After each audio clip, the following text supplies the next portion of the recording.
ଇସ୍ତଫା ଗୃହୀତ। ସମସ୍ତ କଳ୍ପନା ଜଳ୍ପନାର ଅନ୍ତ ଘଟିଛି। ଶେଷରେ ଆଇପିଏସ୍ ଜଗମୋହନ ମୀନାଙ୍କ ଇସ୍ତଫା ଗୃହୀତ ହୋଇଛି। 2013 ବ୍ୟାଚ୍ର ଆଇପିଏସ୍ ଜଗମୋହନ ମୀନାଙ୍କ ଇସ୍ତଫା ଗ୍ରହଣ କରିବା ସହ ରାଜ୍ୟ ସରକାର ଇସ୍ତଫା ପତ୍ର ଗୃହ ମନ୍ତ୍ରାଳୟକୁ ପଠାଇଛନ୍ତି। ଗତ ମାସରେ ବ୍ୟକ୍ତିଗତ କାରଣ ଦର୍ଶାଇ ସେ ଚାକିରିରୁ ଇସ୍ତଫା ଦେଇଥିଲେ। ରାଜ୍ୟ ସରକାରଙ୍କୁ ଇସ୍ତଫା ପତ୍ର ପଠାଇବା ପରେ କାହିଁକି ଜଗମୋହନ ଚାକିରିରୁ ଇସ୍ତଫା ଦେଇଛନ୍ତି ତାହାକୁ ନେଇ ଅନେକ ଚର୍ଚ୍ଚା ହୋଇଥିଲା। ଜାତୀୟ ଗଣମାଧ୍ୟମରେ ଚର୍ଚ୍ଚା ହୋଇଥିଲା ଯେ ସେ ରାଜସ୍ଥାନରେ ଥିବା ତାଙ୍କର ଜଣେ ସମ୍ପର୍କୀୟ ଭାଇଙ୍କର ଏକ ଘରୋଇ ଅନୁଷ୍ଠାନରେ ଯୋଗ ଦେଇପାରନ୍ତି। ଅବସର ପରେ ବି ପିଛା ଛାଡ଼ିଲା ନାହିଁ ମାମଲା। ପୂର୍ବତନ ଡିଜିପି ୱାଇବି ଖୁରାନିଆଙ୍କୁ ହାଇକୋର୍ଟଙ୍କ ନୋଟିସ। ଶ୍ରୀ ମୀନା ପ୍ରଥମେ ଅନୁଗୁଳର ଏସିପି ଭାବରେ ଦାୟିତ୍ୱରେ ରହିଥିଲେ। ପରବର୍ତ୍ତୀ ଖବର ଓସିଏ ହାଇକୋର୍ଟରେ ଓସିଏ ନିର୍ବାଚନ ମାମଲା ପରବର୍ତ୍ତୀ ଶୁଣାଣି ଆସନ୍ତା 1 ତାରିଖରେ। ଓସିଏ ନିର୍ବାଚନ ମାମଲାରେ ଆସନ୍ତା 1 ତାରିଖରେ ପରବର୍ତ୍ତୀ ଶୁଣାଣି। ମାମଲାର ଶୁଣାଣି ବେଳେ ମାମଲାର ଗ୍ରହଣୀୟତା ନେଇ ପ୍ରତିପକ୍ଷଙ୍କ ପକ୍ଷରୁ ପ୍ରମୁଖ ଆଇନଗତ ଯୁକ୍ତି ଉପସ୍ଥାପନ କରାଯାଇଥିଲା। ଓସିଏ ଏକ ପଞ୍ଜୀକୃତ ସୋସାଇଟି ହୋଇଥିବାରୁ ଏବଂ ଏହି ବିବାଦ ସଂସ୍ଥାର ଆଭ୍ୟନ୍ତରୀଣ ପରିଚାଳନା ସମ୍ବନ୍ଧୀୟ ହୋଇଥିବାରୁ ଏହା ବିରୋଧରେ ରିଟ୍ ଆବେଦନ ଗ୍ରହଣୀୟ ନୁହେଁ ବୋଲି ପ୍ରତିପକ୍ଷ ଓକିଲ ଅଦାଲତରେ ଯୁକ୍ତି ଦର୍ଶାଇଛନ୍ତି। ପରବର୍ତ୍ତୀ ଖବର ଆମେରିକାରେ ବଡ଼ ଧରଣର ଭିସା ବାତିଲ ଅଭିଯାନ। ଆମେରିକା ସରକାର ଦେଶରେ ଇତିହାସରେ ଏକ ବଡ଼ ଭିସା ବାତିଲ ଅଭିଯାନ ପାଇଁ ପ୍ରସ୍ତୁତି ଚଳାଇଛନ୍ତି, ଯାହାଦ୍ୱାରା ପ୍ରାୟ 2 ଲକ୍ଷ ବିଦେଶୀ ନାଗରିକ ପ୍ରଭାବିତ ହେବାର ଆଶଙ୍କା ରହିଛି। ଆମେରିକା ଷ୍ଟେଟ୍ ଡିପାର୍ଟମେଣ୍ଟର ମୁଖପାତ୍ର ଟିମ୍ ପିଗୋଟ୍ ସ୍ପଷ୍ଟ କରିଛନ୍ତି ଯେ ରାଷ୍ଟ୍ରପତି ଡୋନାଲ୍ଡ ଟ୍ରମ୍ପ ଏବଂ ବୈଦେଶିକ ସଚିବ ମାର୍କୋ ରୁବିଓଙ୍କ ନେତୃତ୍ୱରେ ଆମେରିକା ସରକାର ଏହା ସ୍ପଷ୍ଟ କରୁଛନ୍ତି ଯେ ଭିସା କୌଣସି ଅଧିକାର ନୁହେଁ, ବରଂ ଏକ ବିଶୋଧିକାର। ମୁଖପାତ୍ରଙ୍କ ଅନୁଯାୟୀ ଆମେରିକାର ହୋମଲ୍ୟାଣ୍ଡ ସିକ୍ୟୁରିଟି ବିଭାଗ ସହ ମିଶି ଷ୍ଟେଟ୍ ଡିପାର୍ଟମେଣ୍ଟ ଏପରି ବିଦେଶୀ ନାଗରିକମାନଙ୍କୁ ଚିହ୍ନଟ କରୁଛି ଯେଉଁମାନେ ଅସ୍ଥାୟୀ ଭିସାରେ ଆମେରିକା ଆସି ପରବର୍ତ୍ତୀ ସମୟରେ ରାଜନୈତିକ ଆଶ୍ରୟ ଲୋଡ଼ିଛନ୍ତି କିମ୍ବା ସ୍ଥାୟୀ ଭାବରେ ରହିବାକୁ ଚେଷ୍ଟା କରୁଛନ୍ତି।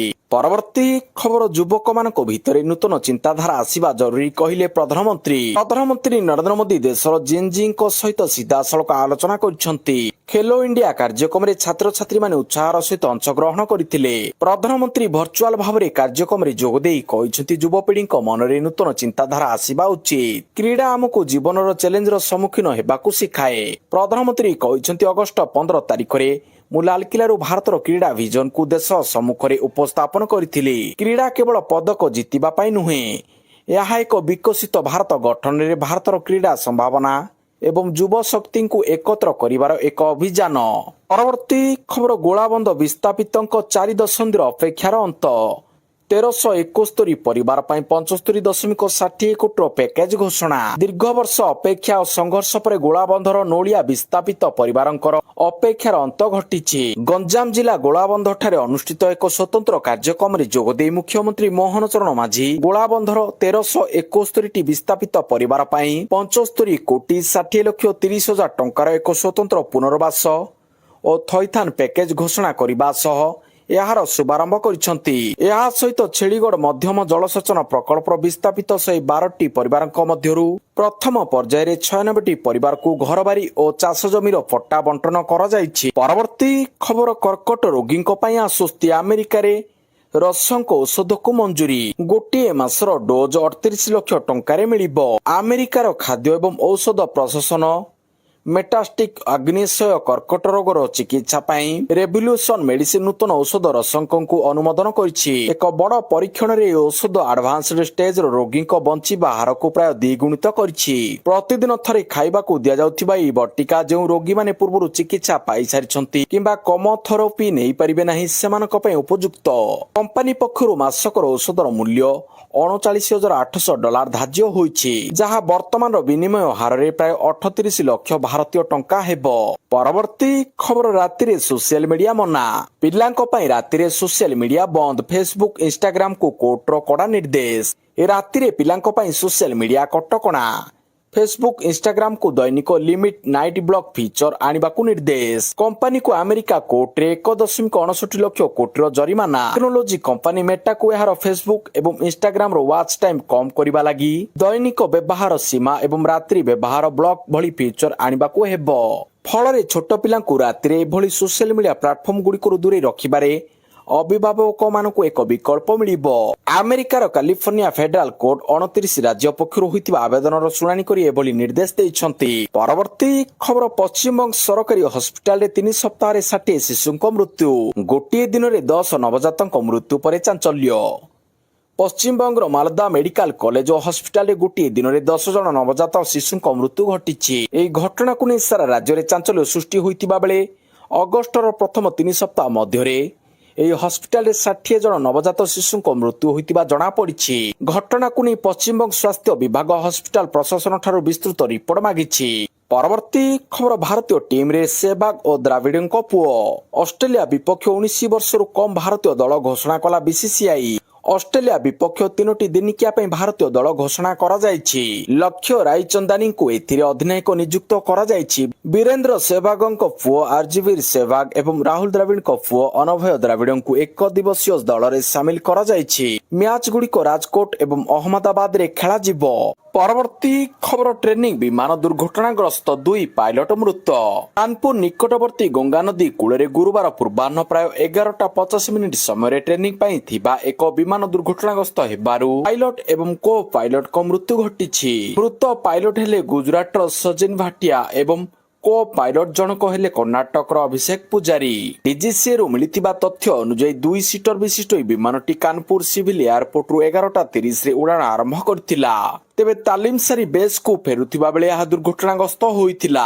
ଦୁର୍ଘଟଣା ପରେ ବିମାନଟି ସମ୍ପୂର୍ଣ୍ଣ ନଷ୍ଟ ହୋଇଯାଇଛି।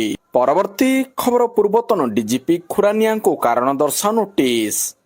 ନିର୍ଦ୍ଦେଶାବଳୀ ପାଳନ ନ କରିବା ଅଭିଯୋଗରେ ଓଡ଼ିଶା ହାଇକୋର୍ଟ ପୂର୍ବତନ ପୋଲିସ ମହାନିର୍ଦ୍ଦେଶକ ଡିଜିପି ୱାଇବି ଖୁରାନିଆଙ୍କ ବିରୋଧରେ ଅଦାଲତ ଅବମାନନା ଆଇନ ଧାରା 12 ଅନୁଯାୟୀ ଏକ କାରଣ ଦର୍ଶାଅ ନୋଟିସ୍ ଜାରି କରିଛନ୍ତି। ଯାହାର କାରଣ ଜଣେ ପୋଲିସ ସବ୍ ଇନ୍ସପେକ୍ଟରଙ୍କୁ ପୁନଃସ୍ଥାପନ ସମ୍ପର୍କରେ ଜାଣିଶୁଣି ନିର୍ଦ୍ଦେଶ ଅମାନ୍ୟ କରିବା ଏବଂ ଭ୍ରାମାତ୍ମକ ସତ୍ୟପାଠ ଦାଖଲ କରିବା ଅଭିଯୋଗରେ ଦର୍ଶାଯାଇଛି। ଏପରିକି ବାରମ୍ବାର ସୁଯୋଗ ସତ୍ତ୍ୱେ କୋର୍ଟଙ୍କ ଆଦେଶ କାର୍ଯ୍ୟକାରୀ କରିନଥିଲେ। 2025 ସେପ୍ଟେମ୍ବର 25ର ଆଦେଶକୁ ଜାଣିଶୁଣି ଉଲ୍ଲଂଘନ କରାଯାଇଥିବା ଅଭିଯୋଗ ହୋଇଥିଲା। ପରବର୍ତ୍ତୀ ଖବର, ଆଜି ଶ୍ରୀମନ୍ଦିରରେ ରକ୍ଷାବନ୍ଧନ, ପାଟ ରାକ୍ଷୀ ବାନ୍ଧିବେ ମହାପ୍ରଭୁ। ପୁରୀ ଶ୍ରୀମନ୍ଦିରରେ ଅଗଷ୍ଟ 28 ଶୁକ୍ରବାର ଅର୍ଥାତ୍ ଆଜି ରାକ୍ଷୀ ପୂର୍ଣ୍ଣିମା ରୀତିନୀତି ଅନୁଷ୍ଠିତ ହେବ, ଯେଉଁଥିରେ ପ୍ରଭୁ ଜଗନ୍ନାଥ ଏବଂ ତାଙ୍କ ବଡ଼ ଭାଇ ପ୍ରଭୁ ବଳଭଦ୍ର ବିଶ୍ୱର ସବୁଠାରୁ ବଡ଼ ରାକ୍ଷୀ ସଜ୍ଜିତ କରିବେ। ଏହି ଅବସରରେ ପାଟରା ବିଶୋଇ ସେବକମାନେ 4ଟି ରାକ୍ଷୀ ସହିତ 4ଟି ଗୁଆମାଳ ପ୍ରସ୍ତୁତ କରିଛନ୍ତି। ବାସୁଙ୍ଗା ପାଟ ସହିତ ପ୍ରସ୍ତୁତ ବିଶାଳ ରାକ୍ଷୀ।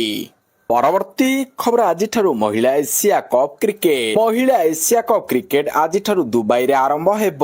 ସେପ୍ଟେମ୍ବର 13 ତାରିଖ ପର୍ଯ୍ୟନ୍ତ ଚାଲିବାକୁ ଥିବା ଏହି ଟି20 ପ୍ରତିଯୋଗିତାରେ 8 ଦଳ ଭାରତ ସହ ବିଜେତା ଶ୍ରୀଲଙ୍କା, ପାକିସ୍ତାନ, ବାଂଲାଦେଶ, ଥାଇଲାଣ୍ଡ, ହଂକଂ, ଚୀନ, ୟୁଏଇ ଓ ଇଣ୍ଡୋନେସିଆ ଅଂଶଗ୍ରହଣ କରୁଛନ୍ତି। 2024 ଫାଇନାଲରେ ଶ୍ରୀଲଙ୍କାଠାରୁ ହାରିଥିବା ଭାରତ ଏଥର ଟ୍ରଫି ଜିତିବା ଲକ୍ଷ୍ୟରେ ରହିଛି। ଚଳିତ ସଂସ୍କରଣରେ ଭାରତ ଗ୍ରୁପ ଏ ର ଚିର ପ୍ରତିଦ୍ୱନ୍ଦ୍ୱୀ ପାକିସ୍ତାନ, ହଂକଂ ଓ ଥାଇଲାଣ୍ଡ ସହ ରହିଛି। ପରବର୍ତ୍ତୀ ଖବର, ନେପାଳ ବିପର୍ଯ୍ୟୟ ପରେ ଚୀନର ମେଗା ଡ୍ୟାମକୁ ନେଇ ଭାରତ ପାଇଁ ବଢିଲା ଚିନ୍ତା। ନେପାଳ ତିବ୍ବତ ସୀମାରେ ଭୟଙ୍କର ବନ୍ୟା ଓ ବିପୁଳ ଧନଜୀବନ କ୍ଷୟକ୍ଷତି ପରେ ଭାରତ ସୀମା ନିକଟରେ ଚୀନ ନିର୍ମାଣ କରୁଥିବା ବିଶାଳ ମେଗା ଡ୍ୟାମ୍ ଜଳବିଦ୍ୟୁତ ପ୍ରକଳ୍ପକୁ ନେଇ ନୂଆ ଆଶଙ୍କା ସୃଷ୍ଟି ହୋଇଛି। ଭୂକମ୍ପ ପ୍ରବଣ ହିମାଳୟ ଅଞ୍ଚଳରେ ଏତେ ବଡ଼ ଡ୍ୟାମ୍ ନିର୍ମାଣ ଭାରତ ଉତ୍ତର ପୂର୍ବାଞ୍ଚଳ ପାଇଁ ଭବିଷ୍ୟତରେ ବଡ଼ ବିପଦ ସୃଷ୍ଟି କରିପାରେ ବୋଲି ବିଶେଷଜ୍ଞମାନେ ସତର୍କ କରାଇଛନ୍ତି। ତିବ୍ବତର ୟାଲୁଙ୍ଗ ସଙ୍ଗଫ ନଦୀ ଉପରେ ଚୀନ 60,000 ମେଗାୱାଟ କ୍ଷମତା ବିଶିଷ୍ଟ ମେଡକ୍ ଡ୍ୟାମ୍ ନିର୍ମାଣ କରୁଛି। ଏହି ନଦୀ ଅରୁଣାଚଳ ପ୍ରଦେଶରେ ପ୍ରବେଶ କରି ସିଆଙ୍ଗ ଏବଂ ପରେ ଆସାମରେ ବ୍ରହ୍ମପୁତ୍ର ନାମରେ ପ୍ରଭାବିତ ହୁଏ। ଅରୁଣାଚଳ ପ୍ରଦେଶ ସୀମା ନିକଟରେ ଥିବା ଏହି ପ୍ରକଳ୍ପକୁ 2033 ସୁଦ୍ଧା କାର୍ଯ୍ୟକ୍ଷମ କରିବାକୁ ବେଜିଂ ଲକ୍ଷ୍ୟ ରଖିଛି।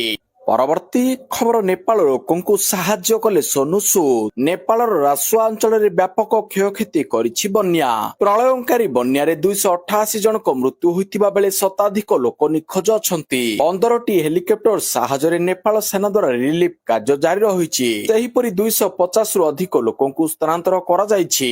ଏହାରି ମଧ୍ୟରେ ବଲିଉଡର ଲୋକପ୍ରିୟ ଅଭିନେତା ସୋନୁ ସୁଦ ନେପାଳ ଲୋକଙ୍କୁ ସହାୟତାର ହାତ ବଢାଇଛନ୍ତି। ସେ ତାଙ୍କ ସୋସିଆଲ ମିଡିଆ ପେଜରେ ଏକ ପୋଷ୍ଟ କରି ପୀଡ଼ିତମାନଙ୍କୁ ଉତ୍ସାହିତ କରିଛନ୍ତି। ଆମେ ଶୀଘ୍ର ତୁମ ପାଖରେ ଖାଦ୍ୟ, ଆଶ୍ରୟ ଏବଂ ତୁମକୁ ପୁନଃ ନିର୍ମାଣରେ ସାହାଯ୍ୟ କରିବାର ଆଶା ନେଇ ପହଞ୍ଚିବୁ ବୋଲି ସେ ଲେଖିଛନ୍ତି। ପରବର୍ତ୍ତୀ ଖବର ଉଜବେକିସ୍ତାନ କାର୍ଗିସ୍ତାନ ଗସ୍ତ କରିବେ ପ୍ରଧାନମନ୍ତ୍ରୀ ମୋଦି ଏସିସିଓ ସମ୍ମିଳନୀରେ ଦେବେ ଯୋଗ। ପ୍ରଧାନମନ୍ତ୍ରୀ ନରେନ୍ଦ୍ର ମୋଦି ଶନିବାର ଠାରୁ ଉଜବେକିସ୍ତାନ ଏବଂ କର୍ଗିସ୍ତାନକୁ 4 ଦିନିଆ ଗସ୍ତରେ ଯିବେ। ଏହି ଗସ୍ତର ଉଦ୍ଦେଶ୍ୟ ଉଜବେକିସ୍ତାନ ସହିତ ଦ୍ୱିପାକ୍ଷିକ ସମ୍ପର୍କକୁ ମଜବୁତ କରିବା ଏବଂ ସଂଘାଇ ସହଯୋଗ ସଂଗଠନ ଏସିସିଓର ବାର୍ଷିକ ଶିଖର ସମ୍ମିଳନୀରେ ଯୋଗ ଦେବା। ବୈଦେଶିକ ବ୍ୟାପାର ମନ୍ତ୍ରଣାଳୟ ଏମ୍ଇଏ କହିଛି ଯେ ଗସ୍ତର ପ୍ରଥମ ପର୍ଯ୍ୟାୟରେ ପ୍ରଧାନମନ୍ତ୍ରୀ ମୋଦି ଅଗଷ୍ଟ 29 ରୁ 30 ପର୍ଯ୍ୟନ୍ତ ଉଜବେକିସ୍ତାନ ଗସ୍ତ କରିବେ। ଏହି ସମୟରେ ସେ ବିଭିନ୍ନ କ୍ଷେତ୍ରରେ ଦ୍ୱିପାକ୍ଷିକ ସମ୍ପର୍କକୁ ଆହୁରି ମଜବୁତ କରିବା ପାଇଁ ଆଲୋଚନା କରିବେ। ବୈଦେଶିକ ବ୍ୟାପାର ମନ୍ତ୍ରଣାଳୟ କହିଛି ଯେ ଉଜବେକିସ୍ତାନ ରାଷ୍ଟ୍ରପତିଙ୍କ ନିମନ୍ତ୍ରଣରେ ପ୍ରଧାନମନ୍ତ୍ରୀ ମୋଦି ଅଗଷ୍ଟ 29-30 ତାରିଖରେ ତାସ୍କେଣ୍ଟର ଏକ ରାଷ୍ଟ୍ର ଗସ୍ତ କରିବେ। ଏହା ପ୍ରଧାନମନ୍ତ୍ରୀଙ୍କ ଚତୁର୍ଥ ଉଜବେକିସ୍ତାନ ଗସ୍ତ ହେବ। ପରବର୍ତ୍ତୀ ଖବର ବିରୋଧୀ ଦଳ ନେତା ନବୀନ ପଟ୍ଟନାୟକଙ୍କୁ ରାକ୍ଷୀ ବାନ୍ଧିଲେ ବ୍ରହ୍ମାକୁମାରୀ ଭଉଣୀ ଛାତ୍ରୀ ଓ ବିଜେଡି ନେତ୍ରୀ। ରକ୍ଷାବନ୍ଧନ ଅବସରରେ ବିରୋଧୀ ଦଳ ନେତା ତଥା ପୂର୍ବତନ ମୁଖ୍ୟମନ୍ତ୍ରୀ ନବୀନ ପଟ୍ଟନାୟକଙ୍କୁ ରାକ୍ଷୀ ବାନ୍ଧିଲେ ବ୍ରହ୍ମକୁମାରୀ ଭଉଣୀ ଛାତ୍ରୀ ଓ ବିଜେଡି ନେତ୍ରୀ। ନବୀନ ନିବାସରେ ଦେଖିବାକୁ ମିଳିଥିଲା ଭିଡିଓ। ନବୀନ ପଟ୍ଟନାୟକଙ୍କୁ ବ୍ରହ୍ମକୁମାରୀ ଭଉଣୀ ସ୍କୁଲ ଛାତ୍ରୀ ଗାଇଡ କୁନି ପିଲା ଏବଂ ବିଜେଡି ନେତ୍ରୀମାନେ ରାକ୍ଷୀ ବାନ୍ଧିଥିଲେ। ନବୀନ ନିବାସ ବାରଣ୍ଡାରେ ବସିଥିବା ନବୀନଙ୍କ ନିକଟକୁ ଜଣକ ପରେ ଜଣେ ଆସି ରାକ୍ଷୀ ବାନ୍ଧିବା ସହ ଶୁଭେଚ୍ଛା ଜଣାଇଥିଲେ। ପରବର୍ତ୍ତୀ ଖବର ନେପାଳ ସହାୟତା ପାଇଁ ପହଞ୍ଚିଲା ଭାରତୀୟ ବାୟୁସେନାର 3 ଲଢୁଆ ବିମାନ ଜୀବନ ବଞ୍ଚାଇବାରେ ଏକ୍ସପର୍ଟ। ନେପାଳର ରସୁଆ ଜିଲ୍ଲାରେ ଭେଟକସି ନଦୀରେ ଭୟଙ୍କର ବନ୍ୟା ତାଣ୍ଡବ ରଚିଛି। ବନ୍ୟାର ପ୍ରକୋପରେ ଗାଁ ରାସ୍ତା ଓ ପୋଲ ଭାସି ଯାଇଥିବା ବେଳେ ଲୋକ ଭୟଭୀତ ଅଛନ୍ତି। ଏହି ବିପର୍ଯ୍ୟୟରେ 160 ଜଣଙ୍କ ମୃତ୍ୟୁ ଏବଂ 700ରୁ ଅଧିକ ଲୋକ ନିଖୋଜ ରହିଛନ୍ତି। ଏଭଳି କଠିନ ସମୟରେ ପଡୋଶୀ ଦେଶ ନେପାଳକୁ ସହାୟତାର ହାତ ବଢାଇଛି ଭାରତ। ଭାରତୀୟ ବାୟୁସେନା ରିଲିଫ ଓ ଉଦ୍ଧାର କାର୍ଯ୍ୟ ପାଇଁ ପ୍ରସ୍ତୁତ ହୋଇଛି। ଜରୁରୀ ରିଲିଫ ସାମଗ୍ରୀ ଓ ଔଷଧ ନେଇ ଭାରତୀୟ ବାୟୁସେନାର ବିମାନ ନେପାଳ ଅଭିମୁଖେ ଯାତ୍ରା କରିଛି। ପରବର୍ତ୍ତୀ ଖବର ସଂରକ୍ଷଣ ସଂସ୍କାର ଆନ୍ଦୋଳନକାରୀଙ୍କୁ ଭେଟିଲେ ଜେପି ନଡ୍ଡା। ସଂରକ୍ଷଣ ବ୍ୟବସ୍ଥାରେ ସଂସ୍କାର ଦାବି କରି ନୂଆଦିଲ୍ଲୀର ଯନ୍ତର ମନ୍ତରରେ ଅଗଷ୍ଟ 21ରେ ହୋଇଥିବା ଆନ୍ଦୋଳନର କିଛି ଦିନ ପରେ କେନ୍ଦ୍ରମନ୍ତ୍ରୀ ଜେପି ନଡ୍ଡା ଗୁରୁବାର ସଂରକ୍ଷଣ ସଂସ୍କାର ସମର୍ଥକଙ୍କ ଏକ ପ୍ରତିନିଧି ମଣ୍ଡଳୀକୁ ଭେଟିଛନ୍ତି। ଏଥିରେ ନିଟ୍ ପରୀକ୍ଷାର୍ଥୀ ହର୍ଷ ଦୁବେ, ରୁଣ ବାହାଦୁର ସିଂ ଚୌହାନ, ମୃତ୍ୟୁଞ୍ଜୟ ପାଠକଙ୍କ ସମେତ ଅନ୍ୟମାନେ ଥିଲେ। ସଂରକ୍ଷଣ ବ୍ୟବସ୍ଥାରେ ପରିବର୍ତ୍ତନ ଏବଂ ସମସ୍ତ ବର୍ଗ ପାଇଁ ସମାନ ସୁଯୋଗ ଦାବି କରି ଏହି ଆନ୍ଦୋଳନ ଚାଲିଛି। ପରବର୍ତ୍ତୀ ଖବର ଆମେରିକାରେ ବାକ୍ ସ୍ୱାଧୀନତାକୁ ଚାପୁଡା। ମୋହନ ଭାଗବତଙ୍କ ନ୍ୟୁୟର୍କ କାର୍ଯ୍ୟକ୍ରମ ଆୟୋଜକଙ୍କ X account suspend. Rashtriya Swayamsevak ସଂଘ ମୁଖ୍ୟ ମୋହନ ଭାଗବତ ଶନିବାର ନ୍ୟୁୟର୍କରେ ଭାରତୀୟ ସମ୍ପ୍ରଦାୟକୁ ସମ୍ବୋଧିତ କରିବେ। କିନ୍ତୁ ଏହାର ଦିନକ ପୂର୍ବରୁ ଆମେରିକୀୟ ହିନ୍ଦୁମାନଙ୍କ ପାଇଁ ଏଙ୍ଗେଜମେଣ୍ଟ ଆଣ୍ଡ ଡାୟଲଗର ଏକ୍ସ ଆକାଉଣ୍ଟକୁ ସସ୍ପେଣ୍ଡ କରାଯାଇଛି। ଏହା ସେହି ଆମେରିକାରେ ଘଟିଛି ଯିଏ ମାନବାଧିକାର ଏବଂ ଅଭିବ୍ୟକ୍ତିର ସ୍ୱାଧୀନତାର ଚାମ୍ପିୟନ ବୋଲି ଆତ୍ମପ୍ରଚାର କରି ବୁଲେ। ଗୁରୁତ୍ୱପୂର୍ଣ୍ଣ କଥା ହେଉଛି ଏକ୍ସ ପକ୍ଷରୁ ଏହି ସସ୍ପେଣ୍ଡର କୌଣସି କାରଣ ଦିଆଯାଇ ନାହିଁ।